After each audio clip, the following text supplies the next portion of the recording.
बाबा अगर संसार की जैसे रिस्पॉन्सिबिलिटीज माँ बाप जैसे माता पिता की रिस्पॉन्सिबिलिटीज करते ये क्या होती है? जिम्मेदारी अच्छा अच्छा।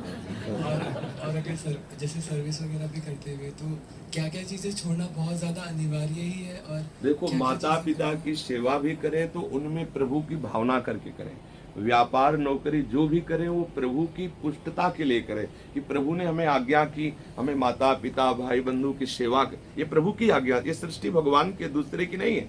अगर हम भगवत भाव रख, अभी कल ही परसों सुना रहे थे कि पुंडरीक जी ने केवल माता पिता को भगवत भाव से रिझा लिया, तो ठाकुर जी आज भी पंढरपुर में उनका यश प्रकट करते हुए खड़े हैं। उन्हीं के प्रताप से ठाकुर जी आए। जो विठल भगवान है ना, ये उन्हीं के प्रताप से आए। वो अपने माता पिता को भगवान मानकर सेवा कर रहे थे। यदि आप अपने माता पिता में भगवत भावना करें और जो भी सेवा कर रहे हैं, व्यापार नौकरी आदि, वो भगवत पुष्टता के लिए कि हमारी जो सेवा है माता पिता की, ठाकुर सेवा, संत सेवा और इस शरीर की सेवा, उसके लिए हम ये व्यापार नौकरी कर रहे हैं। खान पान सात्विक रखें, ऐसे लोगों का संग न करें जो गंदे प्रवृत्ति वाले, हिंसा प्रवृत्ति वाले, धर्म विरुद्ध आचरण करने वाले। तो वो भजन ही है। एक चक्रवर्ती सम्राट भजन कर सकता है तो तुम्हारे पास कितनी सेवा है?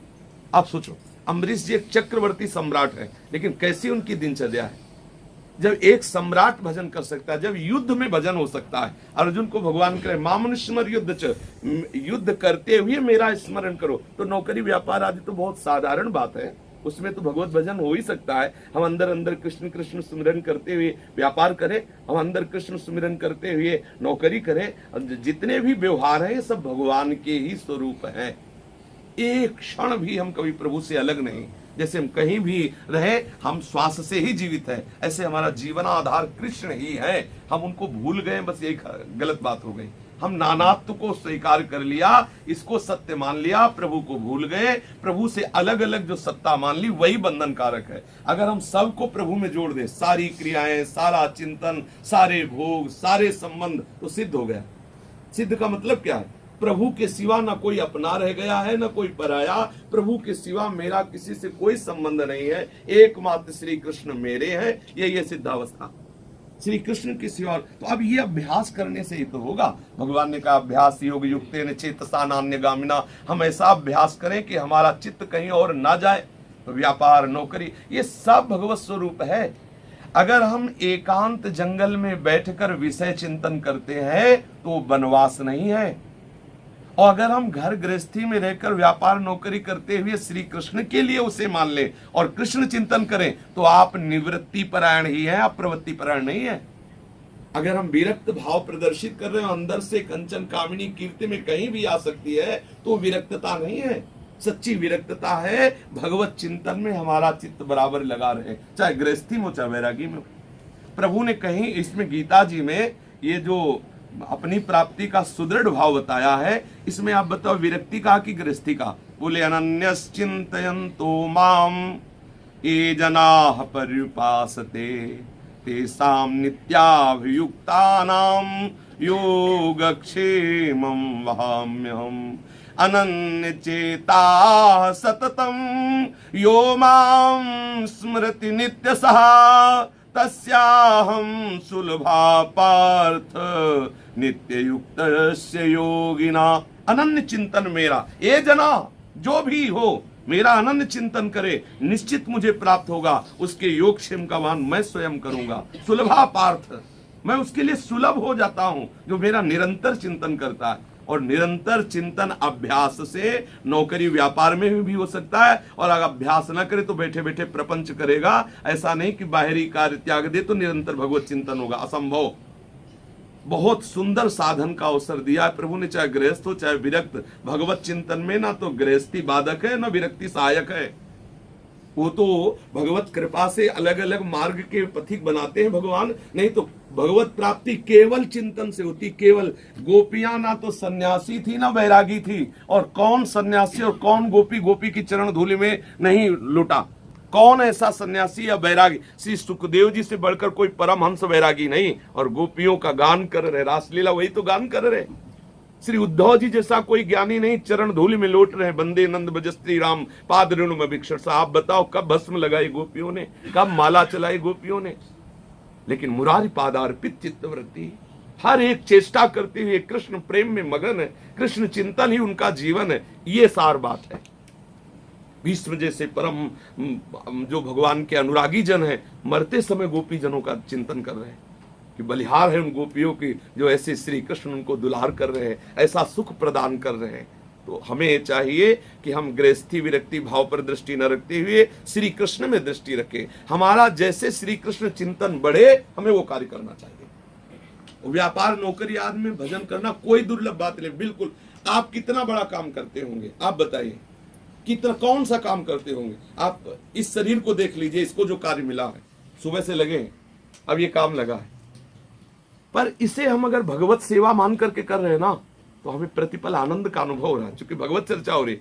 अगर कहीं सांसारिक क्रिया भी यही होती और उसे भगवत प्रसन्नता के लिए की जाती, भगवत चिंतन से युक्त होकर की जाए, तो बहुत महामहिमा में पूजा ही वो है। और अगर ठाकुर सेवा कर रहे हैं ना, और अंदर ही भावना कि 4 लोग आए और देखे, थोड़ा भेंट वेट चढ़ाए, अच्छा वो प्रपंच ही हो गया, ठाकुर सेवा भी प्रपंच ही हो गई, उसे ठाकुर रीझने वाले नहीं। भगवत रसिक जी ने लिखा है कि कभों का श्री हरि मंदिर को सेवा करे निरंतर बासा, भाव भगत को लेस न जाने पैसन ही की आशा। ठाकुर सेवा भी कर रहे हैं, आस पैसों की रखे, तो वो उद्देश्य ठीक ना होने के कारण उसे भगवदानंद का अनुभव नहीं होगा। उद्देश्य ठीक है तो सदन कसाई अपना कार्य करते हुए महान भक्त है, उद्देश्य ठीक है तो रैदास जी अपना कार्य करते हुए महान भक्त है। हमारा उद्देश्य ठीक हो जाए तो गृहस्थी में रहते हुए भी हम परम भागवत हैं, उद्देश्य गलत है तो विरक्त होते हुए भी हम प्रपंची हैं। पक्का भगवान बाहरी चीज नहीं देखते, आंतरिक चीज। मानो एक भगति करना था, भगवान सबरी जी से नहीं कह रहे कि मैं जाति पाति कुल धर्म बड़ाई ये सब हम नहीं मानते, मानो एक भगति का, एक भक्ति का नाता। भक्ति का स्वरूप यही है, सदैव हम अपने प्रीतम का मधुर मधुर स्मरण करते रहे, जो भी चेष्टा हो अपने प्रीतम के लिए करे, यही सब भक्ति का सार है। देखो राधा वल्लभ जी के पीछे आनंद वल्लभ ठाकुर जी है और माई आनंदी बाई उनकी सेवा करती थी। तो लाडली जी को अपनी बहू मानती थी और लालजू को अपना बेटा। एक दिन साड़ी धारण करवा रही थी लाडली जी को, तो बार बार साड़ी गिर जाती, तो कहा कि लाली को हमें लगता है बहू को साड़ी पसंद नहीं। कलकत्ते गई, वृंदावन से कलकत्ते गई लाडली जू साड़ी लाले के लिए, लाडली जू की साड़ी लाले के लिए।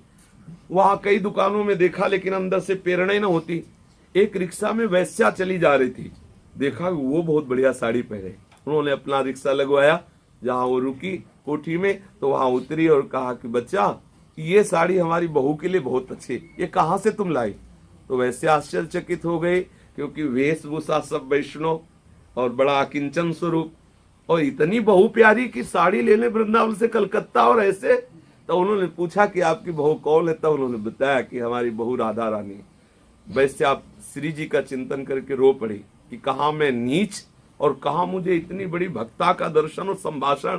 तो उनका माता जी आप पता लिखवा दीजिए, मैं अपने मित्र से साड़ी मंगा के वहां पहुंचाऊंगी, और मैं वैश्या हूँ। आनंद वल्लभ जी की सेवा में मगन आनंदी बाई थी, उन्होंने कहा अच्छा अब मेरी समझ में आया कि बहू साड़ी क्यों नहीं स्वीकार कर रही थी।